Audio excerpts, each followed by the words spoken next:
अस्सलाम वालेकुम फ्रेंड्स, उम्मीद है आप सब लोग खैरियत से होंगे। फ्रेंड्स, जैसे मैंने एक सीरीज़ शुरू की हुई है पेरेंटिंग के ऊपर, क्योंकि पेरेंटिंग जो है वो बहुत इम्पॉर्टेंट है। आज की वीडियो में मैं आपको ये बताऊंगा कि कभी भी अगर आपने बच्चों को इंस्ट्रक्शन देनी हो, एडवाइस करना हो, तो आप उस सिचुएशन में एडवाइस ना करें जब वो इमोशनली स्टेबल ना हो। आई मीन एंग्जाइटी में हो, एंक्शियस हो, स्ट्रेस में हो, उस टाइम इंस्ट्रक्शन ना दें। क्योंकि एंग्जाइटी के टाइम पे या एंक्शियसनेस के टाइम पे या वो कोई जहनी दबाव में है, किसी स्ट्रेस में है, उस टाइम आप कोई भी इंस्ट्रक्शन देंगे तो उसका क्रिटिकल माइंड उसको वापस रिजेक्ट कर देगा, उस पर अमल नहीं होगा, फ़ायदा ही नहीं है। तो इस सिचुएशन में मैं आपको पेरेंटिंग की टेक्निक बता रहा हूँ जिसको हम कहते हैं रेगुलेशन एंड इंस्ट्रक्शन रूल। ये एक रूल है, छोटा सा रूल है, मैं आपको सिंपली समझा देता हूँ एक मिसाल के साथ। आपने करना क्या है कि जब भी आपका बच्चा कहीं इमोशनली फ्लडेड हो, यानी कि स्कूल से थका हुआ आया है, टीचर ने डांटा है, कारी साहब ने डांट दिया है, परेशान है, ग्रेड्स अच्छे नहीं है, किसी भी सिचुएशन में जब वो इमोशनली स्टेबल नहीं है, स्ट्रेस में है, तो इसका मतलब है आप अभी उसको इंस्ट्रक्शन ना दें, पहले उसको रेगुलेट करें। रेगुलेट करने का मतलब यहाँ पे इमोशनली रेगुलेट करें, और सिर्फ आपने कम्युनिकेशन से रेगुलेट करना और हो जाएगा वो।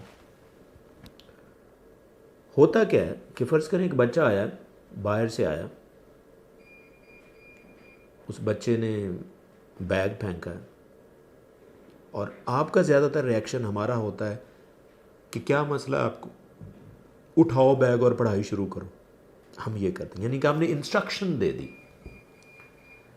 अब इस इंस्ट्रक्शन की बजाय आपने क्या करना है, इंस्ट्रक्शन नहीं देनी, अदरवाइज़ आपको रिएक्शन मिलेगा, बच्चा रिजिड होगा। क्योंकि अगर आपकी ये आदत बन चुकी है कि आप इंस्ट्रक्शन ही देते हैं तो आपके बच्चे ज़िद्दी होंगे, ये लिख लें। आपने करना क्या है, यानी आपने ये नहीं कहना इस सिचुएशन में कि उठो बैग उठाओ, काम करो, ये करो, वो करो। No instruction in this situation. करना क्या, आपने उसकी इमोशंस को रेगुलेट करना। ठीक है, आप उसको गले लगाएं, क्या हुआ बेटा, क्या मसला है, आप मुझे थके लग रहे हो, आप रेस्ट कर लो पहले। ऑब्वियसली वो थका होगा, इमोशनली थका हुआ है या फिज़िकली थका हुआ है। जब आप उसको ये अथॉरिटी देते हैं ना, जब आप उसकी सिचुएशन को आप अंडरस्टैंड करते हैं, वो रिलैक्स फील करता है। जब भी वो रिलैक्स फील करेगा, वो आपको एज ए पेरेंट मानेगा, एज ए फादर समझेगा, एज ए मदर समझेगा। क्योंकि इमोशनली इनस्टेबल लोग जो होते हैं, वो इवन आप उसको समझेंगे भी नहीं कि ये मेरा बेटा है, वो बच्चा ये समझेगा कि ये मेरा बाप। आपको कोई ऐसा जुमला कह सकता है, क्योंकि जब भी आप इमोशनली अनस्टेबल होते हैं और आप एडवाइस करते हैं, उसका क्रिटिकल माइंड इतना काम ही नहीं कर रहा होता, फिर उसके मुंह में जो चीज़ आती है वो बोल देता है।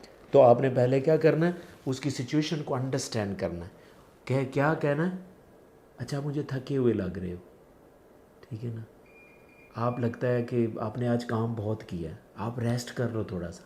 अच्छा रेस्ट कर लो क्योंकि आप थके हुए हो, आपने बहुत काम किया है। आप उसको अप्रिशिएट कर रहे हैं बड़े इनडायरेक्ट वे से। जब आप उसको ये जुमले बोले कि बिलीव मी वो रिलैक्स होगा, उसके इमोशन रेगुलेट होंगे, देन आप इंस्ट्रक्शन की तरफ आएँ। अच्छा बेटा आप रिलैक्स हो गए माशाल्लाह, तो आप अच्छा ये कर लेना था काम फिर, ठीक है ना, या वो कर लो या वो कर लो। आप अगली टेक्निक्स भी दे सकते हैं कि इसको हम 2 ऑप्शन टेक्निक कहते हैं। हमेशा जब भी आप बच्चे को इंस्ट्रक्शन देना चाहें ना, ऑप्शन में दें। ये मैं इसके ऊपर अलहदा भी वीडियो बनाऊंगा। 2 ऑप्शन टेक्निक है ये, कि बच्चे को कभी ये ना कहें कि ये कर लो। आप 2 अच्छे काम जहन में सोच लो कि बेटा ये कर लो या ये कर लो। तो ह्यूमन ब्रेन की साइकोलॉजी है, वो ये कहता है कि उनको जब 2 चीज़ें दी जाती तो उन्हीं में से वो चूज़ करता, उसकी चूजिंग की टेंडेंसी ज़्यादा होती। तो इंस्ट्रक्शन भी आप चॉइसेस में देंगे तो ये फिर सोने पे सुहागा है, आपकी बात भी मानी जाएगी, आपकी इज़्ज़त भी होगी, बच्चा काम भी करेगा, दोनों साइड्स पे रिजल्ट्स भी आएंगे और हैप्पी फैमिली।